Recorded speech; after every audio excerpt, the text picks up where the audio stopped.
Hey everyone! Dividend stock investing in 2025 looks nothing like it did in the past.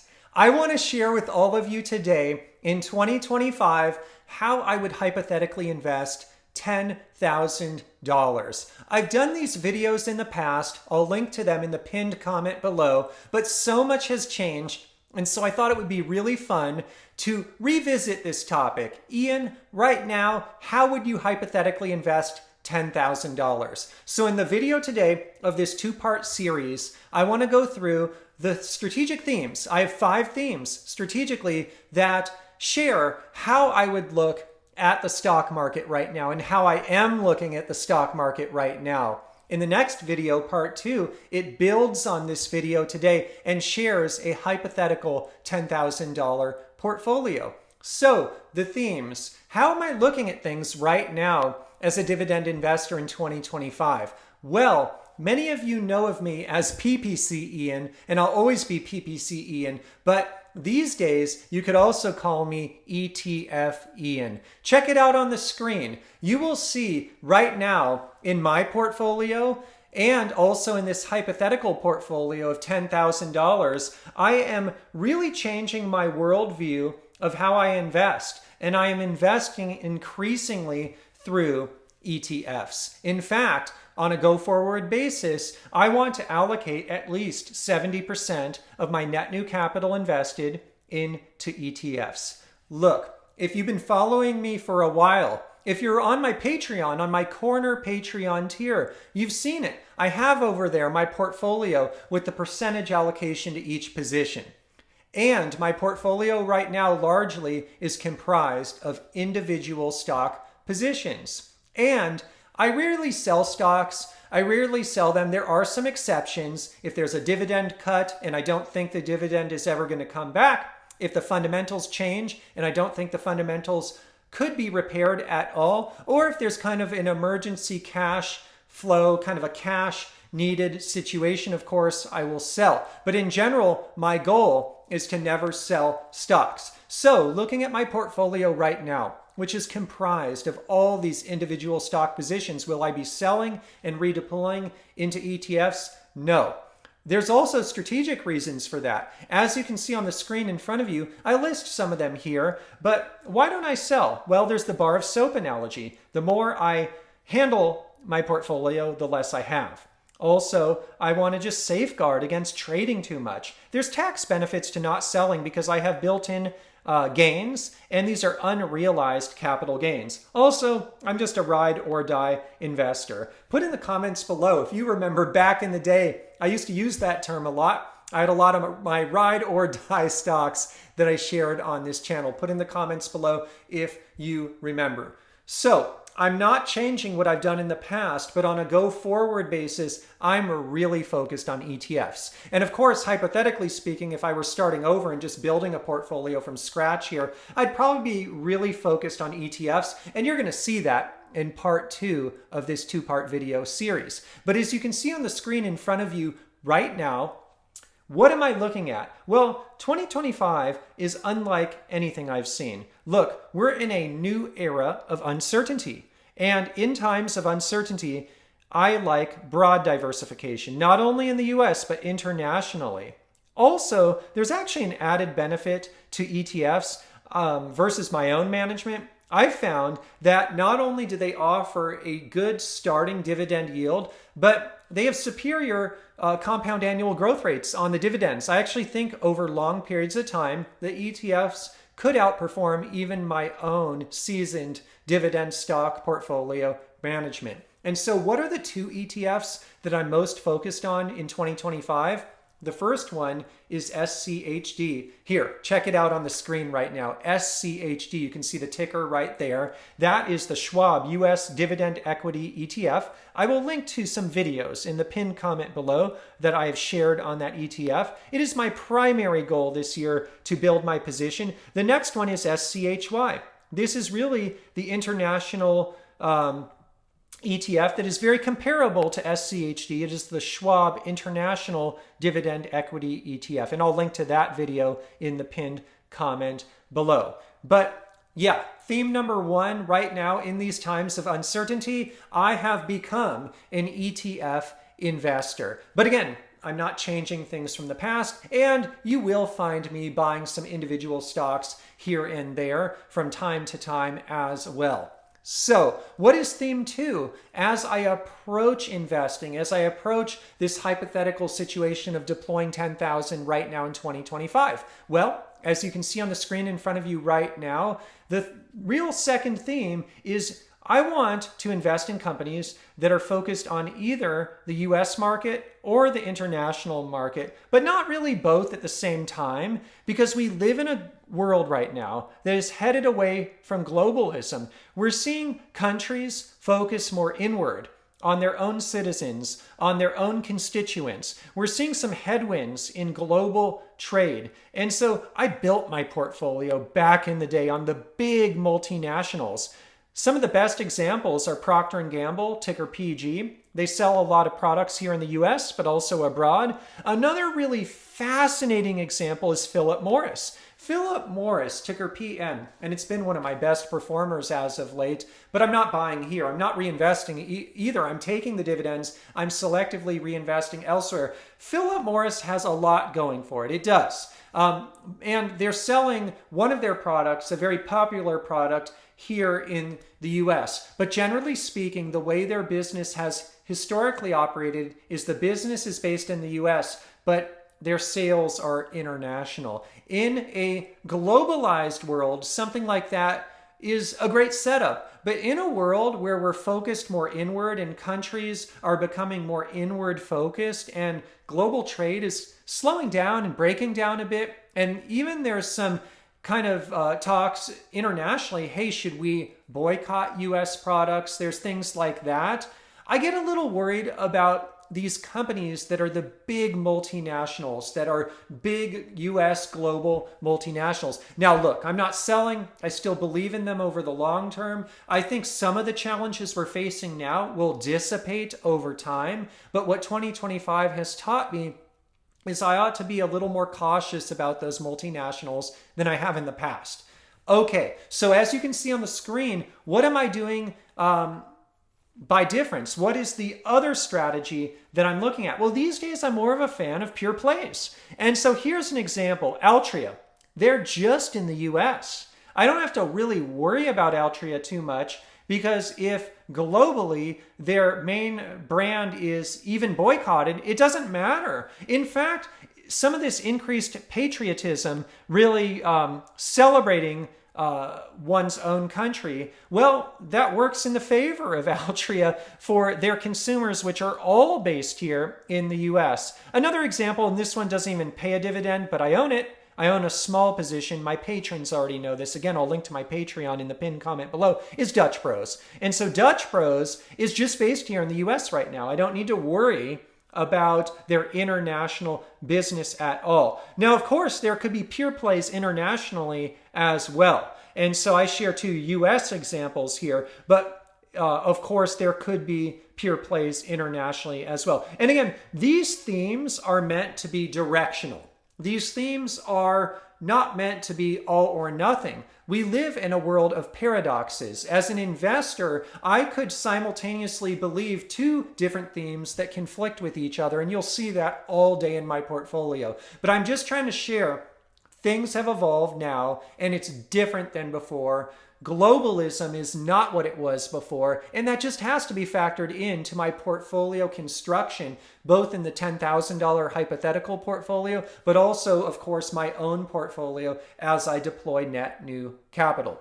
Okay, theme number 3. How am I looking at things right now as I construct the future of my own dividend portfolio? Well, as you can see on the screen in front of you right now, theme number 3 is being more cautious about risky industries. Industries that I once went crazy for have new risks that just didn't exist before. And so, again, before I get into that theme, am I giving up on these industries? No. Am I selling my stocks? No. Am I still even investing in some of these risky industries? Yes. But at a high level, I have to take this theme under advisement. And honestly, all of these themes kind of play into theme one. Because I'm seeing more risk with certain industries, I just feel more comfortable with an ETF that has an algorithm behind it that can adjust accordingly. Anyway, check it out on the screen. Let's take some examples. So as you can see here, Big Pharma.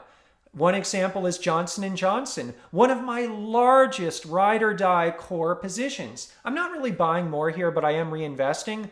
There has been an executive order on the pricing of pharmaceuticals that basically stipulates that J&J or other big pharma companies can only sell pharmaceuticals here in the US at the same price as what they're offering elsewhere in the world. But companies like J&J, they price differentiate based on the market, kind of what the market can bear. And so if this executive order comes to fruition and these companies actually have to live with these new rules, it could really change how they do business and create some risk. I'm also hearing news that TV advertising for big pharma may be challenged here. And could that affect or impact their business? Probably. And so I'm being more cautious about these types of industries because there's new risks that did not exist before 2025. CPG food is another industry that I have huge exposure to. And one company that I own, another core ride or die stock, is PepsiCo. It's a large multinational in a world that's becoming less connected. In some cases, in some countries, consumers may even be looking at alternatives to PepsiCo brands and other multinationals that I own, just the way the world is evolving. Are consumer preferences changing too, with weight loss drugs, for example? Also, are there Make America Healthy Again related charges or increased overhead at companies like PepsiCo? Thankfully, PepsiCo is a bit ahead of the curve on some of those things. I think they're looking, and they have been for a long time, into healthier alternatives, but there are risks. And so all of that being said, I'm proceeding with more caution on these CPG food giants, but I'm actually still buying some PepsiCo here because as you can see on the screen, look, this is a world of paradoxes. And again, I have to be more cautious, but I'm also seeing value. At 129 a share, the forward PE is in the 16s. The starting yield is a 4.4%. The 5-year dividend growth rate is 6.8%. Of course, I expect that to decrease, but it's still really great. Look, I still love these industries and stocks, but I have to be more mindful of diversification in my asset allocation as I construct the future of my portfolio and as I construct this hypothetical $10,000 portfolio. Let's keep going. Theme number 4. And so as you can see on the screen in front of you right now, theme number 4 is really positioning myself for the future. Look, long time here, dividend stock investors, especially myself, haven't been overly focused on tech because there haven't been too many tech opportunities. Look, Apple has been a good one, but certain tech stocks, they hadn't paid dividends in the past, but now Alphabet, ticker GOOGL, a stock I own, and also Meta, a stock on my watch list, they're part of this discussion now. And so Google, Alphabet, that is a multi-year focus of mine now. I'm going to be building that in 2025 and 2026 and beyond. I'm positioning my portfolio for the future. I have a hypothesis that some of these companies will be the great dividend growth companies of the future. PepsiCo, I think their dividend growth could slow, but the starting yield is really high, makes up for it. Google or Alphabet, starting yield is low, but I anticipate over the coming years or decades even that the dividend growth rate could be very high. Looking forward, our world is changing. Just look at what Alphabet is doing with Waymo right now, operating these driverless taxi services in major cities right now. It's working really well and it's growing. I don't even know if that's priced into the stock right now. The stock is trading at a value level. I did a whole video on this recently, which I'll link to in the pinned comment below. I'm excited about it. So many people look down on dividend investing. Ian, it's boring, it's old, it's got all these old school companies. But look, no. Google, Alphabet, Meta, Apple, others are all part of the conversation. Dividend growth investors are part of the growth conversation as well. But let's keep going. As you can see on the next slide, this is theme number 5. Theme number 5, I am just enjoying it boy, am I enjoying the hedges that I have in my portfolio. I'm the kind of investor that does not like a lot of drawdown. I'm the kind of investor who likes to maximize cash flow, both present and future, while minimizing volatility.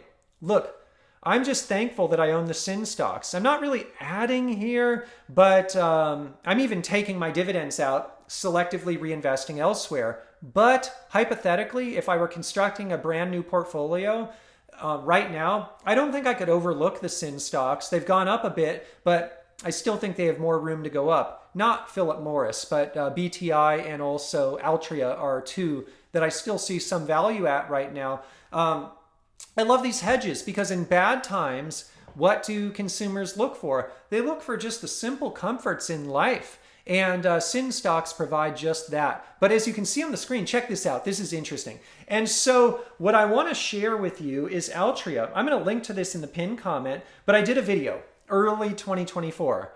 I saw a lot of value in Altria. Look, this was a bit of skill, a bit of luck. I didn't know what was coming early 2024. Hey, world was kind of status quo. Certainly we're in the post-pandemic world and things were very different than pre-pandemic. I look at that as kind of the big inflection point where things just started changing for investors overall. Look, our world has changed. But look, 2025 is next level even from 2024.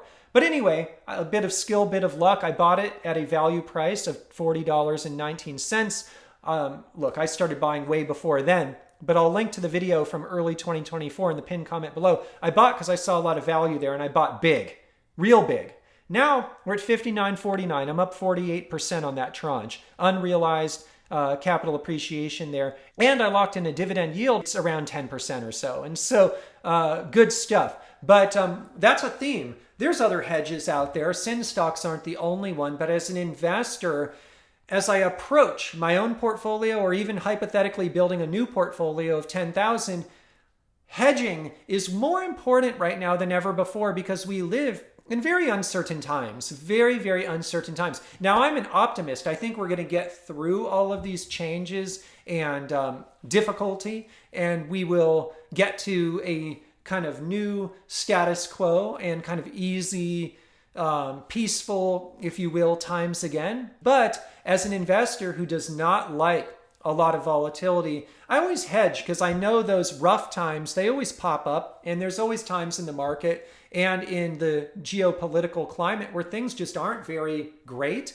Now is one of those times, and I've hedged with the SIN stocks. So with those 5 themes, what I'm going to do in the next video, please subscribe so you don't miss out. I'm going to share a sample hypothetical portfolio about how I would deploy 10,000 right now. And it's going to be very reflective, honestly, of what I'm doing right now in my portfolio. I think the only difference probably is I'm not actively buying SIN stocks now, but if I didn't own any, I'd probably want to get a little in that portfolio for the hedging benefit.